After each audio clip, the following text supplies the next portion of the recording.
حالا شده که یه بچه چیزایی بگه که نباید بگه، چیزایی که حتی بزرگترها هم نمیدونن. حالا تصور کن یه کودک 3 ساله درباره زندگی قبلیش حرف بزنه با جزئیاتی که هیچ توضیحی براش وجود نداره.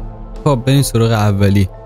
جیمز لاینینگر، خلبانی که دوباره متولد شد. یه پسر بچه آمریکایی به اسم جیمز لاینینگر از وقتی 2 سالش بود کابوسای وحشتناکی میدید. توی خواباش در مورد سقوط یه هواپیما توی دریا حرف میزد، ولی این تازه اول ماجرا بود. کم کم جزئیات بیشتری گفت. اسم کشتی که روش هواپیماش بود، اسم همخدمیاش، حتی مدل هواپیما هم گفت. وقتی خانواده‌اش تحقیق کردن فهمیدن که یه خلبان واقعی به اسم جیمز هیستون دقیقاً همینطوری کشته شده بود جنگ جهانی دوم، ولی اون تو سال 1945 مرده بود. میریم سراغ بعدی. سامانتا و مردی که هیچ وقت ندیدتش. یه دختر کوچولو به اسم سامانتا یه روز وسط بازی گفت مامی من قبلا یه بار تو آتش سوزی سوختم و تو نجاتم دادی. مادرش فکر کرد که بچهش داره خیال بافی میکنه، ولی سامانتا مدام تکرار میکرده که توی خونه چوبی توی ایرلند زندگی میکرده. اسم مادرش مری بوده و پدرش جک، ولی مادرش توی آتش سوزی از دست داد. جالب اینجاست که وقتی به یه شهر دیگه سفر کردن سامانتا برگشت و گفت اون مرد اونجاست، ولی هیچی اونجا نبود. شاید یه خاطره قدیمی رو داشته میدیده که کسی نمیتونسته ببینه. این دفعه میریم سراغ داستانی از هند. شانتای دیوی که زندگی قبلیشو به یاد داشت. شانتای دیوی یه دختر هندی بود که از 3 سالگی میگفت توی شهر دیگه ای زندگی میکرده. شوهرش یه مغازه‌دار بوده و حتی اسمش هم میدونسته. خانواده‌اش تحقیق کردن و دیدن همچین شخصی واقعا وجود داشته. بعد تا اون مردم تایید کردی که زنش چند سال پیش مرده. وقتی شانتای بردن به اون شهر تک تک جایی که قبلا رفته بود رو شناخت.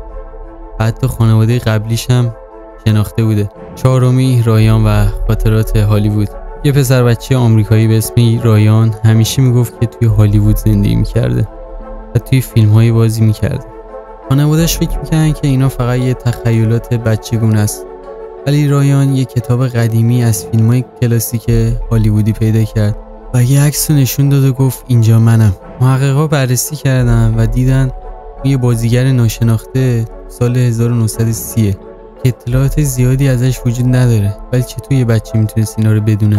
بعدی داستان مرموزی از ژاپن. کودکانی که خاطرات جنگو به یاد دارن. تو ژاپن یه سری بچه ادعا میکنن که توی جنگ جهانی دوم زندگی میکردن. یکیشون میگفت که توی دوران بمب هیروشیما بوده و روزی که بمب افتاده رو یادشه. جالب اینجاست که این بچه‌ها حتی وقتی زبان اصلی ژاپنی نبود، یه لهجه خاصی رو بلد بودن که مربوط به اون دوران بوده. شیشمی اریکا و کابوس‌های کشتی تایتانیک. یه دختر بچه 4 ساله به اسم اریکا هر شب تو خواب جیغ میکشه و میگفت که داره توی آب سرد غرق میشه. کم کم جزئیات بیشتری گفته. اینکه اسم خودش آنا بوده. توی کشتی لوکس بوده و یه شب سرد کشتی به چیز سخت خورده و همه وحشت کردن. مامانش رفت و تحقیق کرد که دید اینا همه مشخصات یه مسافر توی کشتی تایتانیک بوده که جونش رو از دست داده. ولی چطور یه بچه 4 ساله میتونست همچین چیزی رو بدونه؟ میریم سراغ بعدی. لوکاس و قتل حل نشده.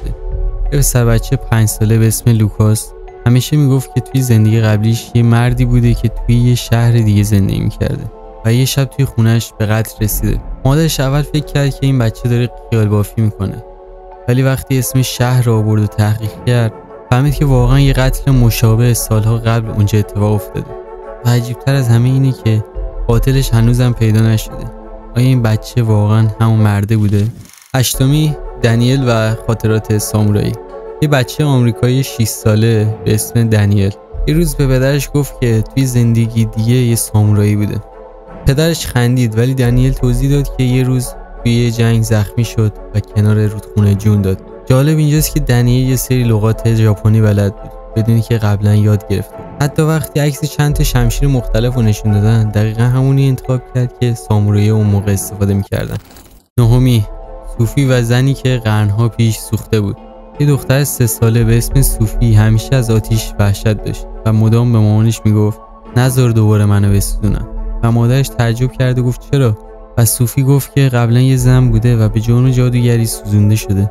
وقتی تحقیق کردن فهمیدن تو همون منطقه چند قرن پیش زنهایی رو به جرم جادوگری سوزوندن زنده. حالا سوال اصلی اینه، آیا اینا فقط تخیل بچه بوده یا واقعا خاطره زندگی قبل؟ خب میرسیم به آخری.